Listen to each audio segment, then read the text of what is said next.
are the number one. I love intelligence. I love wickedly intelligent people. I try to hire as many of them as possible, learn from them. But what's more valuable than intelligence is hunger. You find, if you looked at what's the common denominator between Richard Branson, Mark Benioff, you give me your list of whoever it is, I guarantee if you dig underneath, their hunger has never gone away. Some people get hungry because they got a goal to achieve something or get in a swimsuit by a certain date or some stuff, but that's not an identity change, right? These are people that are like myself. I'm hungry today at 57 more than I was at 26. I feel in me. And when I say hungry, I'm hungry to contribute, to learn, to grow, to make a difference. I'll never settle less than I can be or do or share or give or create. And everyone I know that's successful, that's the driving force. Because with that hunger, you can get the skill. With that hunger, you can figure it out. There are a lot of very smart people who can't fight their way out of a paper bag in a pragmatic way. So let's get into an issue that I think hinders a lot of people on their road to success, getting the momentum. Yes, can I show the little graphic here for a second? So this is so simple, and I think you'll all find it useful. Can I just ask all of you, what do you think the potential is for any human being to live the life they want? What would you say? Okay, two people said unlimited, everybody else is quiet. I want you to agree it's really unlimited, potential at least. If you do, give me a yes. Yeah. So if our potential is unlimited, the question is, do most people's results in life reflect their true potential? Would you say yes or no? No. Absolutely not. Why not? You tell me. Well, a lot of people say because they don't take action. I kind of led you with this, right? Yes. But you could be a salesman and you can knock on 100 doors and say, you don't want to buy anything from me, would you? You may not say that verbally, but your fear, your emotion could do that. Somebody's going to buy from you out of pity. So a lot of action's helpful, but if you're not certain it's going to work, you won't execute. That's when people say, I tried that. And whenever you say I've tried that, I know they didn't do the right thing. So I created this graphic, and you might want to jot it down, those of you at home or yourself, these 4 words: potential, action, results, and then belief or certainty. And here's how they work in a circle. Our potential's amazing, but if you don't believe something's going to work, if you've tried to lose weight before and you tried a diet and it didn't work out well, you don't feel certain anymore, and you're also fearful of failing. So when you're uncertain, do you tap full potential, yes or no? No, and when you don't think it's going to work, you not only don't take full potential, but are you going to take massive action when you think it's not going to work anyway? So when you use little potential with little action, what kind of results are you going to get? Lousy results. When you get lousy results, what does it do to your belief? Your brain goes, see, I told you it wouldn't work. See, I told you nothing never happened. See? And then what happens? Less potential's tapped, less action, worse results, and now you're on the downward spiral. Who's ever been there in a relationship or with your body, your finances, you know what I mean? Yeah. Now, you might be doing well in one area, like with your kids. You get great movement, but maybe on your finances, not so good. So sometimes we're going in different directions. So how would you change this? What would you guys do? Someone yell it out. What would you do to change the momentum? Where would you enter? Would you work on your potential? That's right, you got a belief. So how do you change your belief? The way you do it with athletes, because I worked with the Warriors last year, I worked with the NHL champion Stanley Cup, Washington Capitals. You get results in advance. They visualize it, as simple as that sounds, but I'm going to show you. Can we pop over here? Please, yeah. Would you all stand up and I'll show you a quick technique.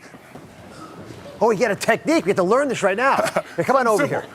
Over here? Yeah. Put your feet together straight ahead, and then bring your right index forward straight in front of you. And when I say now, I want you to turn clockwise comfortably, just as far as you naturally turn, okay? Keep your feet straight, go. Turn clockwise naturally. Everyone at home can do it too. Keep your feet straight. See where you end up? Come back around. Take your finger out of your neighbor's ear. Okay, now close your eyes. It's so simple. Even if you don't think you visualize, you can feel. So I want you to imagine your finger coming up, and imagine it so vividly it feels like it's coming up. Don't actually do it if you're at home or here, but imagine the finger comes up, and then imagine yourself turning twice as far, and it feels really good. See it, feel it. Open your eyes. Now, bring your finger straight, and now turn as far as you can comfortably and see where you go this time. Oh my goodness. Oh my goodness. Okay. So here's my question. How many of you went significantly further? How many went at least 25% further this time? Okay, go. So here's my quick question. Did you have the potential to turn that far the first time? Yes. The potential? Potential, yes. Yes. So why didn't you? Because you have beliefs even about how far you can turn, even though you're unaware of them. So you have beliefs about money, you have beliefs about relationship, you have beliefs about business, you have beliefs about your own beauty or strength. And so the way to change them, this is the simplest way I could show you in 2 minutes, is to condition your mind. Because once the mind is certain, the body will go there. Or once the mind is certain, the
We went ice racing. A group of my friends and I were with me, and some of them are my security guards, some of them my co-workers, some are partners I have in business, but we went 70 kilometers below the equator and the Arctic, and went 200 miles an hour in Lamborghinis. I was doing it like this. I love that you said you're stuck and you did this versus like going to a spa and getting pedicures. Yeah, like going through that shit. So, so I was able to squeeze in a Porsche, and if you can imagine 200 kilometers an hour on pure ice on a lake that's frozen, as fast as you can drive. And the beautiful thing about it is, like, most people have fears, and I've learned to make sure I give myself enough fear to stay intelligent. But here you didn't have to have it, because when you wrecked, you just went straight into the snow. It was just incredible. So, but we do crazy things together. We have a blast together. We laugh, we cry, we see the impact. And to me, there is no dividing line. And for my kids, like all the work we do feeding people, my youngest son, Jarek, when he was 5 or maybe 6, probably 5, we would go, and even in the early days, I was feeding families, and I'd take all my friends, and we'd build these baskets up, make them great, and we'd fed all the families. We had some food left, some baskets left, so we went to this place in Oceanside, this park, and there was a man lying on the ground in the toilet area, covered with a bunch of pieces of rags. And so, I gave it to my son, and I said, come on, he could barely hold the thing, it was so big. I said, we're gonna help you, give this to this man. He goes, and as he set it down next to the man, all of a sudden the man jumped up and grabbed my son's hand, and I jumped, my son jumped, and then he just did this. And he put it down. My son is 31 years old now, 32 years old now. He's just gotten married. He's working on kids. His entire life is about contribution. He's got a heart this big. He works his ass off, but he does it in a way that's so fulfilling. And his wife travels with them, and they have this great life, and he doesn't have to pick between work and mission, and he's not burnt out, and he's probably been to 100 countries, and I'm proud.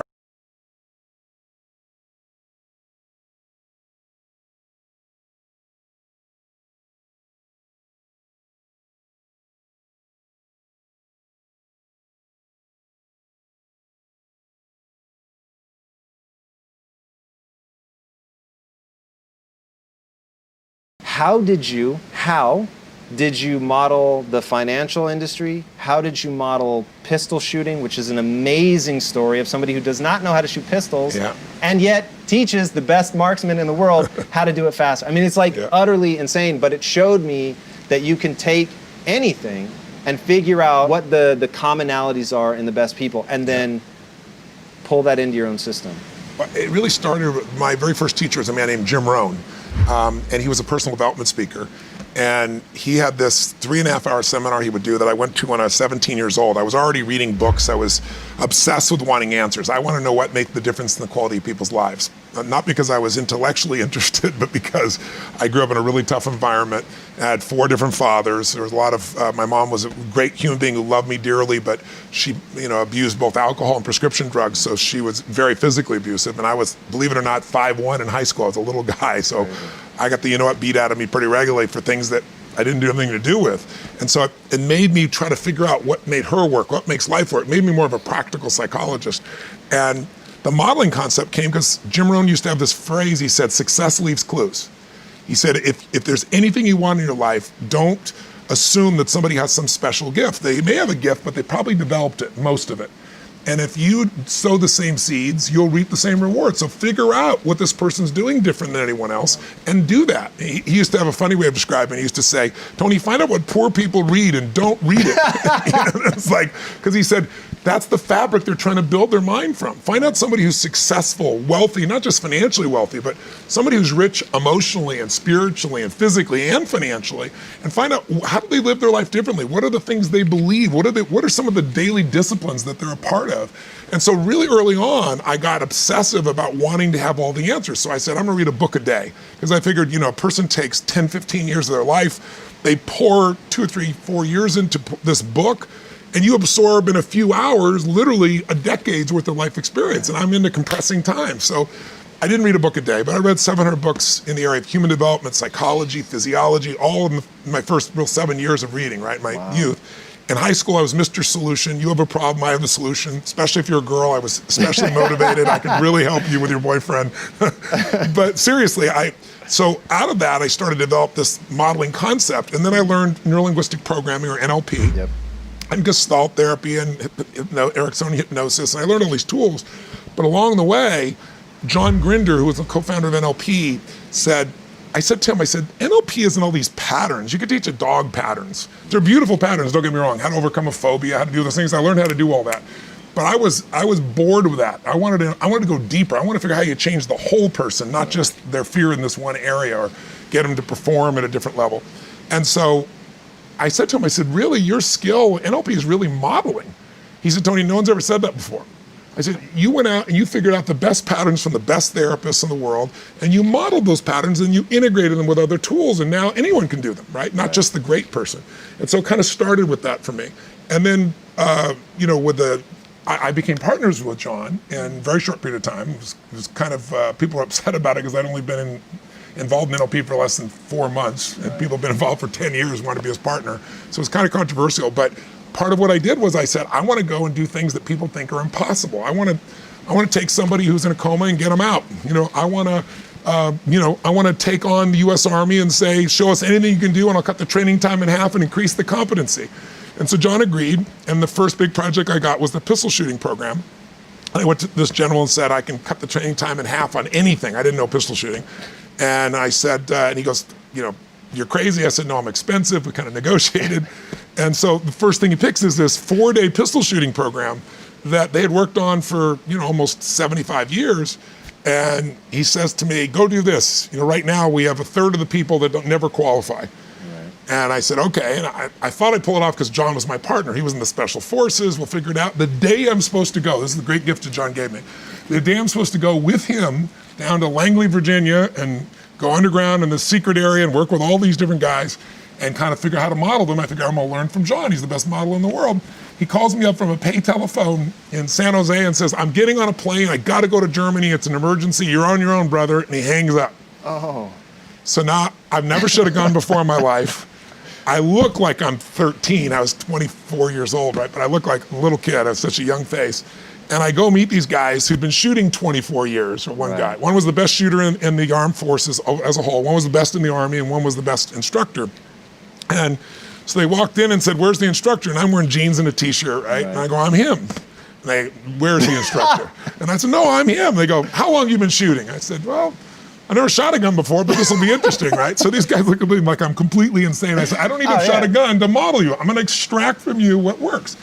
And I didn't know what I was doing, but I acted as if. I said, okay, how would I do this? Well, everything we do externally starts with something internal. Right.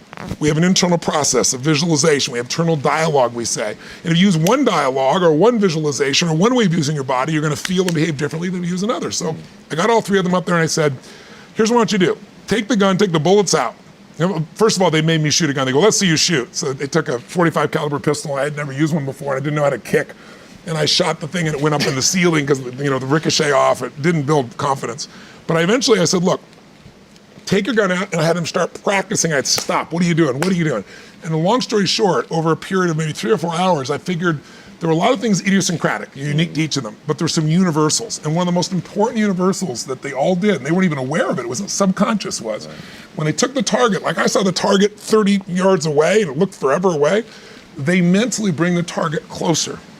And when it's closer, you feel more certain, and when you feel more certain, you fire them more effectively. Every single one did it, and none of them were consciously aware of it. And once I understood that, I didn't just take new people and train them mentally to bring it closer. The first time I had people shooting a gun, they practiced everything perfectly, just like the best guys in the world. And the first time they shot it, the target was where you are and I'm right here.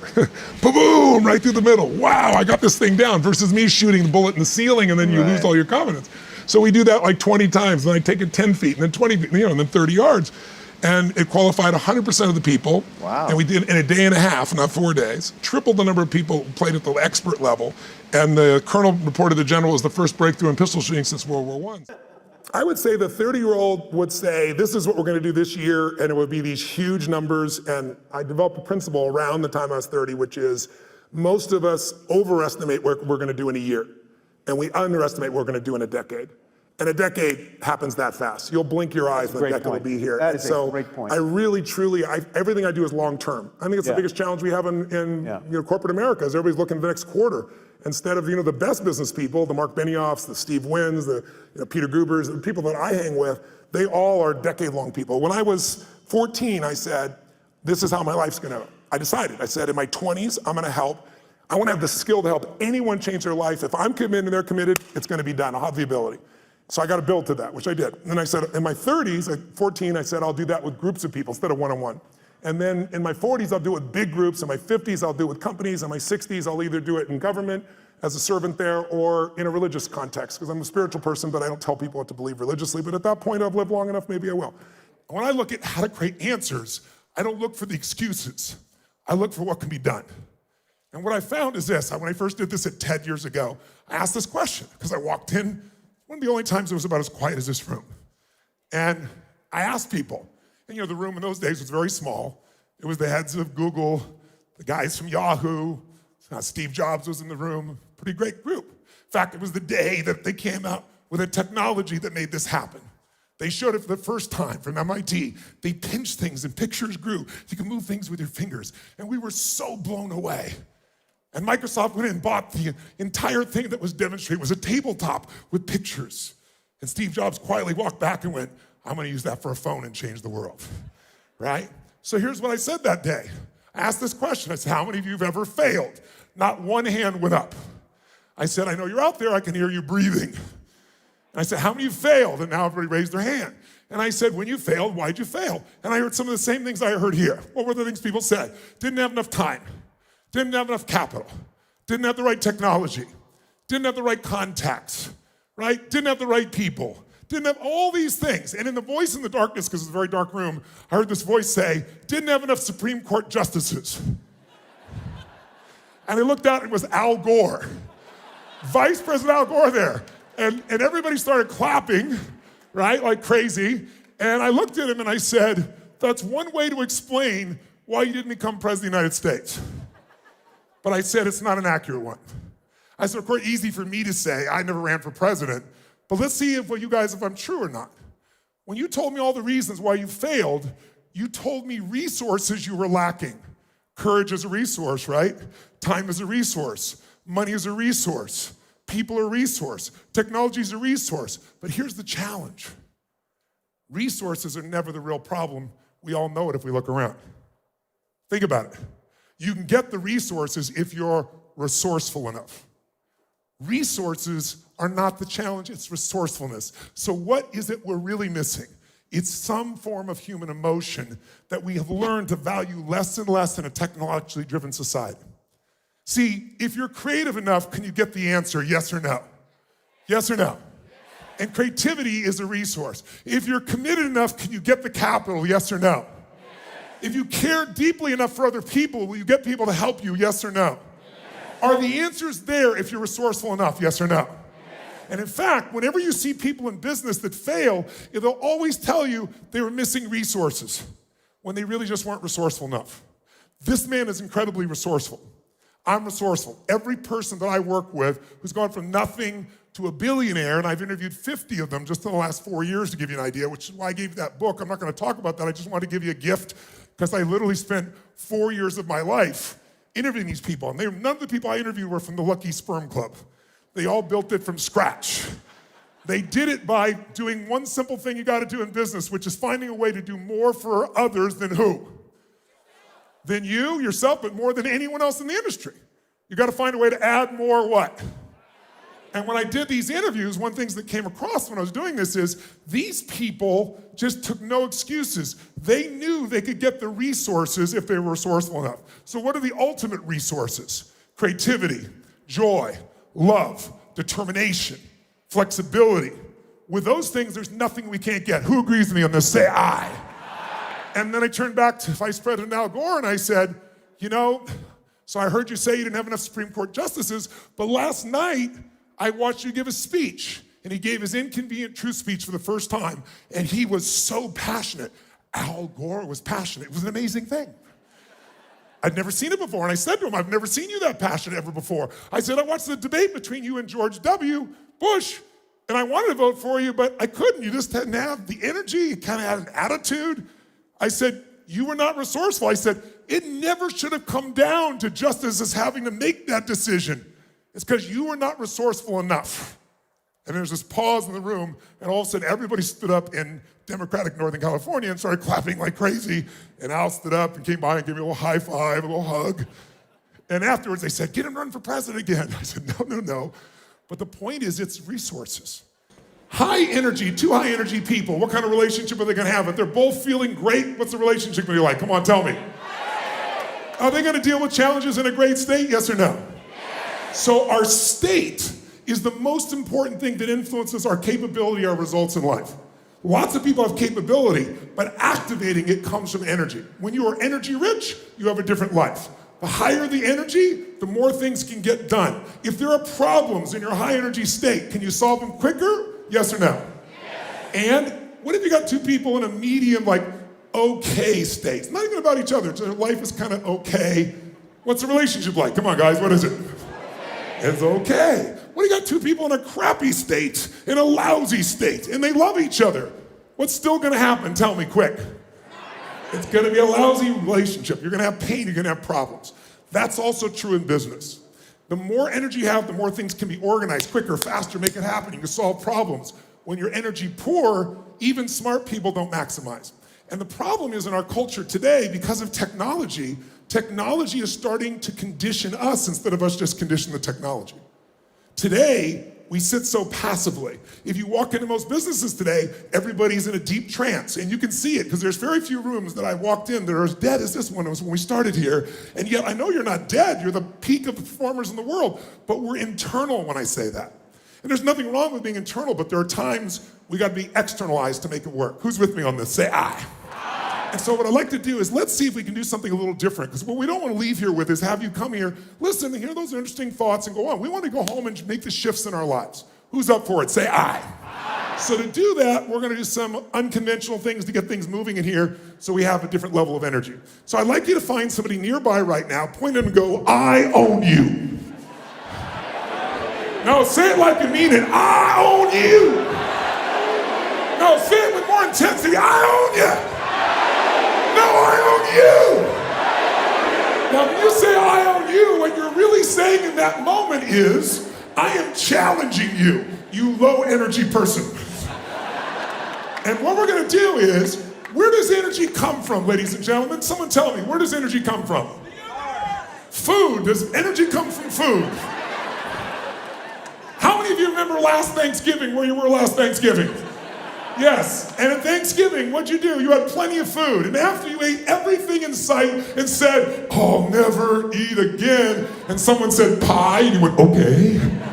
Who remembers? And at the end of that, what did you do? Go for a run? What did you feel like after all that food? Tell me. You want to lie down and go to sleep. There's no energy, there's no productivity, there's no joy, there's just sleep, right? So it's not food. Where does the energy come from? Come on. How many agree with me that if without energy, we are not going to maximize? If you agree, raise your hand and shout yes. Yes. Thank you very much. So let's start to create that energy. So where is it coming from? It's not food. Sleep. How many of you ever slept for 8 hours and you're still freaking tired? Raise your hand. How many know people that look tired just to be around them? They make you feel tired. Say ah. So it's not sleep. Who's ever had a night when you had no sleep whatsoever, you're totally exhausted, and boom, something happened, you're awake for hours? Who knows what I'm talking about? Say aye. I would say to you where the energy comes from is psychology. It's a decision about who you're gonna be and what you're gonna tolerate or not in yourself. And those are the highest energy. If I said to you, Richard Branson, energy rich or energy poor? Quick. Okay, Mark Benioff, energy rich or energy poor? Yes. The room when I walked in here, energy rich, energy poor? Good. So should we change that, yes or no? Good. Then when I say point somebody and say, playfully, you tell them, I own you, what you're really doing is challenging them. And I want to see if you can do something fun. I do this with the best athletes in the world, presidents, you name it. Sounds crazy, but what we want to do is we found that you can change your energy just by changing the way you move for a few moments, if you decide to. Energy equals emotion. Emotion is energy in motion. And so if you try to get yourself pumped up in your head, you go in circles. And we're not looking for pump up, we're looking for fuel. Fuel that will move things. Well, if you're entrepreneurs out there, here's what I'd say to you. I'd say, don't be so damn hard on yourself. I know that sounds counter to being an achiever, but when you're beating yourself up, you're sucking out the energy you need to move forward. It's kind of like, I always tell people there's so much energy. And I've built mine. I do a lot of things to build my energy to be incredibly strong and have really strong endurance, because to me, energy is life. If you don't have strong energy, you're not going to do anything. But even after we look at that energy, it only goes so many places. So if your energy is being caught up, if you take energy in a business and you pour it into external marketing, going out and reaching people and adding value, that business is going to grow. But if there are inner conflicts in that business between people, then the energy is being sucked in here and less energy is going out there, the business is going to have problems. That's also true of you. If you allow your disappointments to create these inner conflicts and fears and you let them run wild within you, they're going to suck the energy out you need to go to the next level in your business. You have to discipline your disappointment now. You know, mine is the 90-second rule. So watch this, try something real fast. Look around this room, I'm gonna give you a test. Look around this room and see everything that's brown. I'm gonna test you in a moment. Look behind you, look around you, look at clothing, look at people, look anything that's brown. Brown, brown, brown, brown, record it in your mind. Close your eyes. Now, with your eyes closed, tell me everything you saw just now that was red. If you see more brown than red, say aye. Open your eyes, look for red now. Really look for red. Look for it anywhere you can find it. Look around you, look beside you, look at the front, the back. How many found more red this time? Raise your hand if you did, say aye. Why'd you find more red this time? Because you told me to. Seek and ye shall find. But here's what's amazing. Seek and you shall find even if it's not there. I'll prove it to you. How many saw beige shit, called it brown just to feel successful? How many saw burgundy, called it red just so you can count more pieces? So if you think you're a jerk or someone else is a jerk, you're gonna color it, you're gonna change it, you're gonna find the jerkiness in them, you're gonna find the jerk in you. It's really important that you manage your mental and emotional state because you are the business. If you are the leader, your responsibility, your job, your opportunity, your privilege is to be able to truly lead. And you cannot lead if you're living in fear. You cannot lead in a place of constant uncertainty. We all have uncertainty at times. But if you watch an athlete go out to shoot a free throw or a kicker in the NFL to go kick the ball, how many have ever seen that person, they're about to kick it, they're about to shoot it, and you go, they're gonna miss it, and you know they're gonna miss it. Who's experienced this before? How did you know? You could see in their body that they're missing the core ingredient, absolute certainty.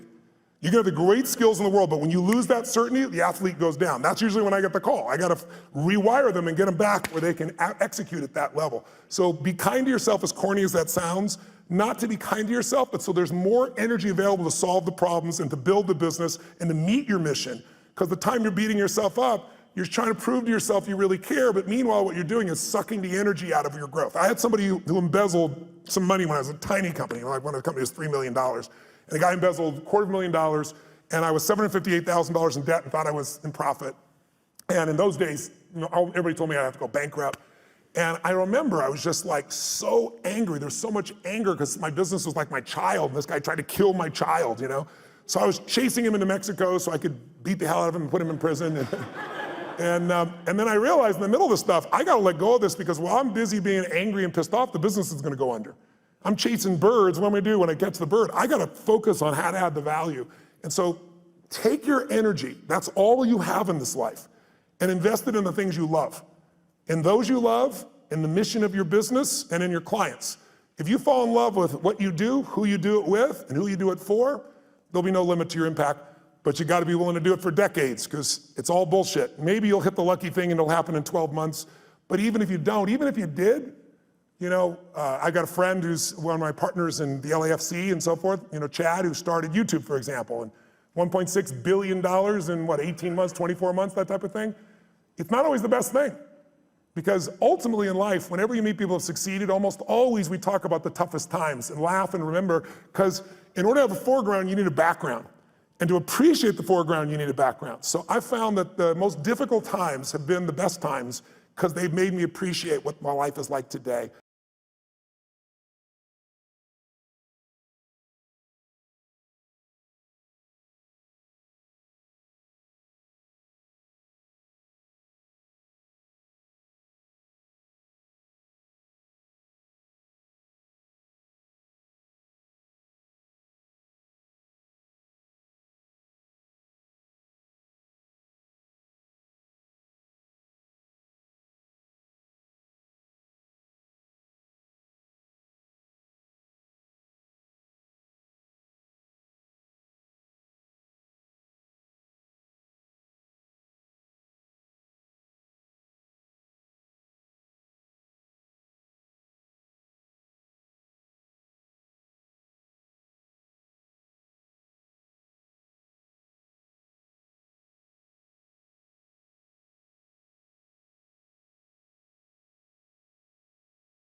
think the drive part is falling in love with your customers. I love people. I've always loved people. And I hate suffering because I've suffered. And I love to light people up, but not just light them up, pump them up. I love to have them have a skill, have them a tool, have a system. You know, when I do my boot camps each year for our business mastery programs, I guarantee everybody there on the day one, you'll have $1 million of value in your opinion, or we'll give you, keep all the stuff you got and we'll give you your money back. No one ever leaves because I know how to add that value in the business for those people. So I think the drive is, the biggest mistake I think businesses make is many businesses are started by people that you built a product you love. And that may still be true for you. Like you built this great jewelry, or you built this great software, or whatever skill set you have.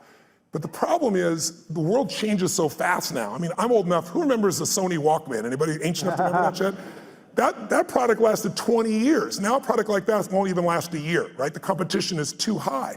So today, if you and I are gonna really succeed, you gotta fall in love with your ideal customer.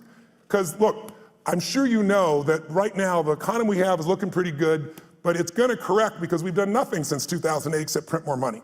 And we didn't even print money, we put ones and zeros in computers. So there's gonna be some corrections, and when those happens, it's gonna shake people up. You need to fall in love with a client who's gonna do well with you even when the economy goes to hell. Think about it, Starbucks, I was sitting across from Howard Schultz and had a great conversation and said, what is he most proud of? And he said, he used to say starting Starbucks. Then he said, now it's surviving 2008. If they closed, I think it was 1,300 stores, if I remember correctly, for $2 coffee. So you need to get your ass ready for winter, because it's coming. And if you have got challenges now, but if you do well in winter, you'll dominate for the rest of the time. And the way you do well in winter is you fall in love with your ideal clients, and then you come up with the irresistible offer for them. You know, Steve Jobs created 99-cent songs, but he didn't create that shit. We all know that. Where'd it come from? Who's old enough to remember Columbia House, where you got like 10 albums for $1? Remember that? Or for a quarter and stuff. They built $1 billion company. Tom's Shoes, shitty product. I love him. Great what he does, but 2 for 1, being able to do something where I get it and I benefit somebody else, brilliant idea. Built the whole company on that. He didn't build it on the product. He built it on the mission, right? So you need an irresistible offer for the client who is ideal for you, and you want to fall in love with the client. Don't fall in love with your product or service, because those need to change. And if you fall in love with your product or service, somebody's going to beat you. They're going to be anticipating. I always tell businesses, there's 2 businesses you have to run, manage right now. You have to run the business you're in, because if you don't run that, your cash flow, your challenges are going to bite you. But you also have to run the business you're becoming. And both businesses you have to be making progress on. If you get all excited about the future and all the cool stuff that's coming, and you go work on that, and there's no cash flow now, you're dead in the water. If you just work on today, you're gonna wake up and go, what the hell happened? My competition beat me. It's those 2 sides. And my 33 companies, I look at what the company is now and what it has to be constantly. So we're doing the grunt work, if you will, the important day-to-day work, while we're anticipating the future. But the issue of time is not the real issue. The real issue is that they're operating as an operator, not an owner. Yeah. And so what I start to do in the beginning, you have to do both, right?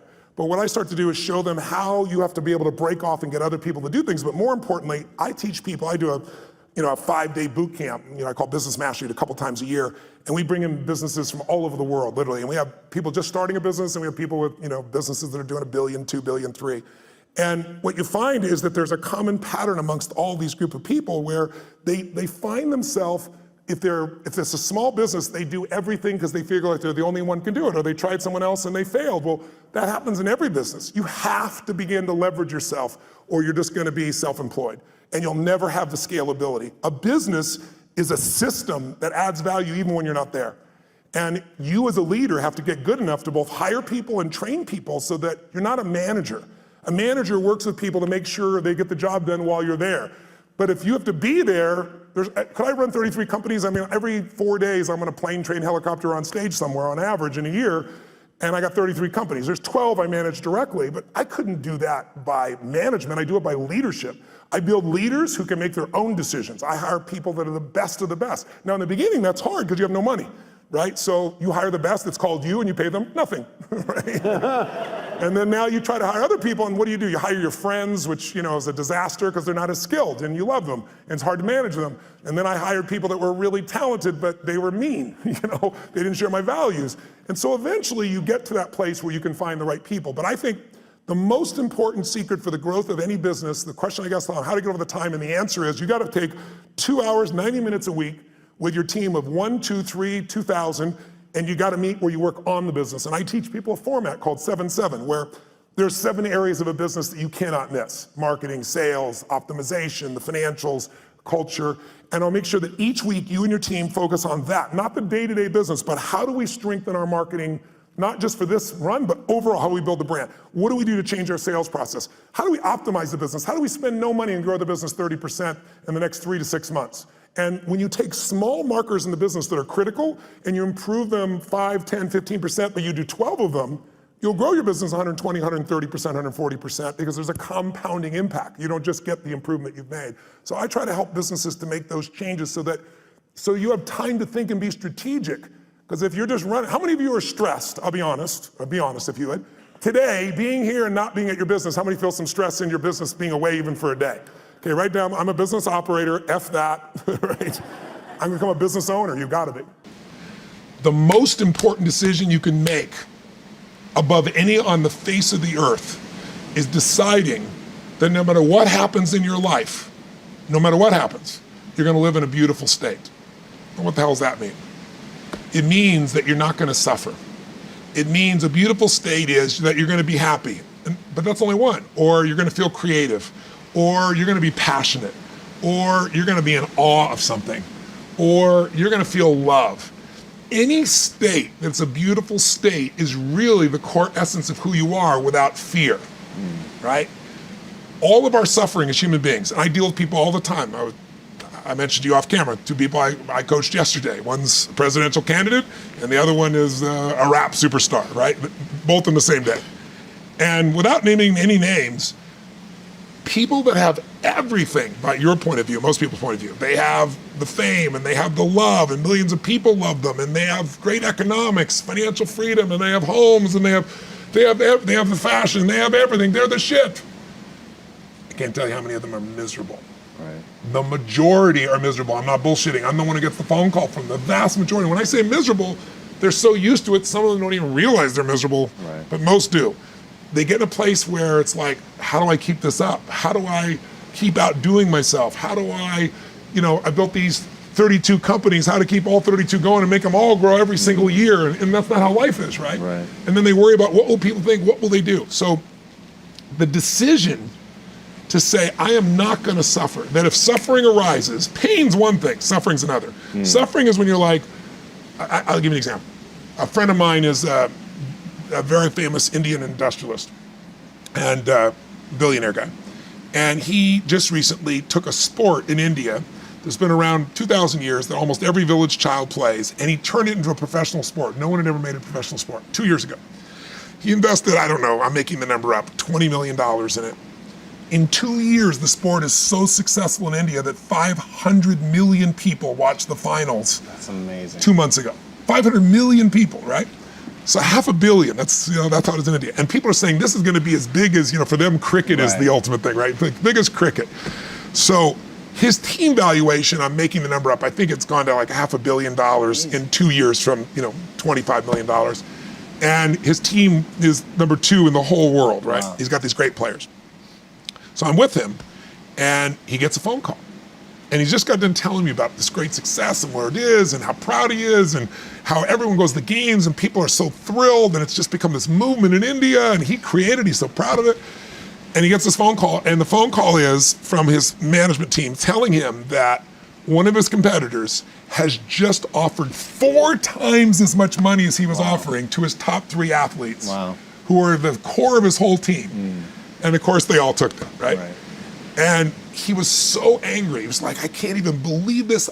These guys were working in shops and I brought them here and I made them a star on national television and they have no loyalty to me. And he's suffering.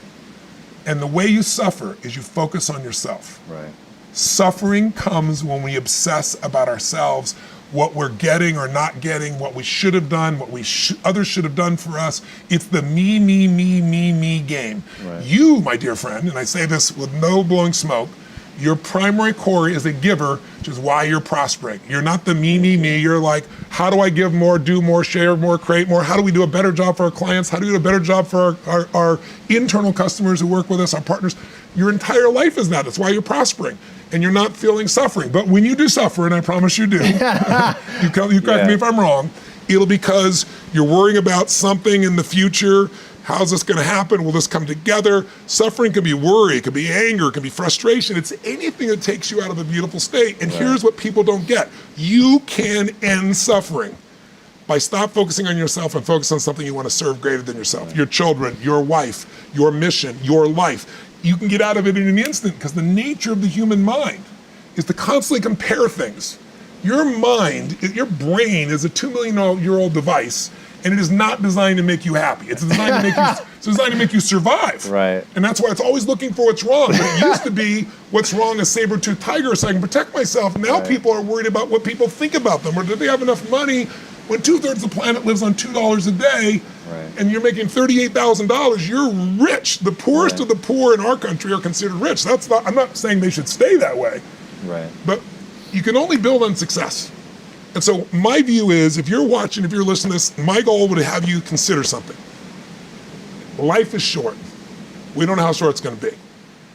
But if you only had a week to live, I bet you wouldn't allow yourself to suffer over a little crap that makes you crazy normally. I think you would probably spend time with those you love. You would do what you love. You'd take awe in a sunset. You'd smell the air. You would take in everything in those final moments that you possibly do. So my thing is, why wait? Right. Why wait? Why not just decide that if I start to suffer, I know the solution, because suffering is me obsessing about me. You might say, it's not me, I'm worried about my kids because they're not doing well. No, you're worried that you haven't done enough for your kids. It's about you still, right? Yes. You know, you're worried about what was done or what you should have done or what shouldn't have done. And you can end that in an instant by becoming aware of it and saying, I have made the most important decision of all. Right. I'm gonna live in a beautiful state. Because here's what's gonna happen. Anybody watching, you may lose a family member, you probably will. Somebody may get cancer. Your business the government might change the rules. They might change things radically that you can't even do anything about it. You might go bankrupt. You might get divorced. I'm not saying anybody will, but no one knows what's gonna really happen in your life. Life's full of uncertainty, but here's what you can know. You can decide no matter what happens, you could have a great time. If somebody like Viktor Frankl can be locked up in Auschwitz and come out of that and experience finding joy in the middle of Auschwitz, then human beings have a capacity they've undersold themselves on. We think that the outside world determines how we feel. If people have to behave a certain way, if your husband or your wife or your kids or your coworkers or whoever, your boss, has to behave a certain way for you to be happy, and if they don't, you're unhappy, then you're always gonna be unhappy, because the more people around you, the more they're gonna change that, because they're all human, right? And if you have to be a certain way to be happy, you're gonna violate it too. So my invitation is, as great as it is to achieve, more important to enjoy. Right. And if you can enjoy every moment in that state, when you're feeling loving and playful and passionate and curious and awe, you treat other people 100 times better than when you're feeling frustrated, pissed off, overwhelmed, worried, stressed, or feeling sorry for yourself. Right. You're gonna be a better parent, you're gonna be a better lover, you're gonna be a better business person, you're gonna have a better life. So my soliloquy is, decide. Decide today. And actually say, what if I cut it off? What if I said, I'm not willing to settle and I'm just gonna live in a beautiful state? Doesn't mean you won't feel bad, it doesn't mean you won't stay there. You instantly change. That's doable. I'm on a mission to help people end suffering.